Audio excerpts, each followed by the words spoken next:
The story of Ronaldinho on March 21, 1980, in the city of Porto Alegre, Brazil. A man named Ronaldo de Assis Moreira was born. The world would later come to know him simply as Ronaldinho, a name that would shine across stadiums, echoing chants, and live forever in football history. From his earliest days, football was not just a game to Ronaldinho, it was the air he breathed.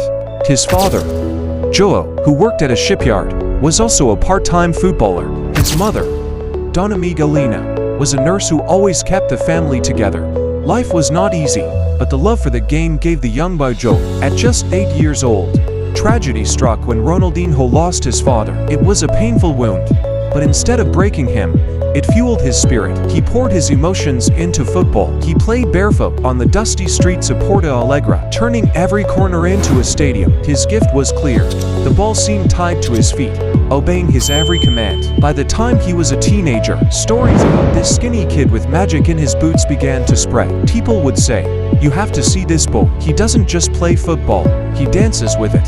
His dazzling skills earned him a place at Grêmio, his first professional club, where his genius could no longer be hidden. The world truly noticed him during the 1999 U17 World Cup, and later, when he wore Brazil's famous yellow jersey. He had something different.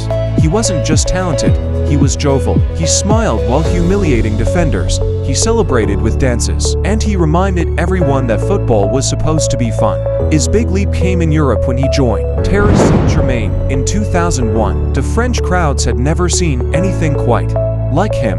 The steepovers, the no-look passes, the free kicks that bent physics. But it was at Barcelona, starting in 2003, where Ronaldinho truly became a legend. When he arrived at Camp Nou, Barca was struggling, and Ronaldinho brought it with him. In every match, he painted art on the pitch. His dribbles were like brushstrokes, his passes like poetry. In 2005, he won the Ballon d'Or as the best player in the world. By 2006, he was lifting the Champions League trophy, and fans across the world were wearing the number 10 with his name. There's a moment no football fan will ever forget. November 2005, at the Santiago Bernabeu, Ronaldinho destroyed Real Madrid with such brilliance that even Madrid's fans stood up and applauded him. That night, the rivalry disappeared, and pure respect remained. But what made Ronaldinho special was never just his trophies or goals. It was his smile. While others played with seriousness, he played with joy. He reminded us that football was not only about winning, but also about freedom,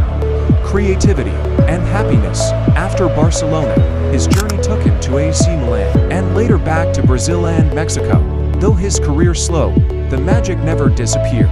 Every time he touched the ball, even at the age when most players decline, there was still a glimpse of that boy from Porto Alegre, the boy who played barefoot in the streets. Ronaldinho's legacy is more than medals and awards. He inspired a generation of players, from Neymar to Messi. In fact, it was Ronaldinho who assisted Messi's very first goal for Barcelona, passing the torch with a smile. Today, when people talk about him, they don't just recall his skills. They recall the feeling he gave them. Ronaldinho made football look like joy itself, like a dance, like a song, like a child's dream come true. And that is why, even after the boots are hung up, Ronaldinho will forever be remembered as the man who played football with his heart, his soul, and above all, his smile.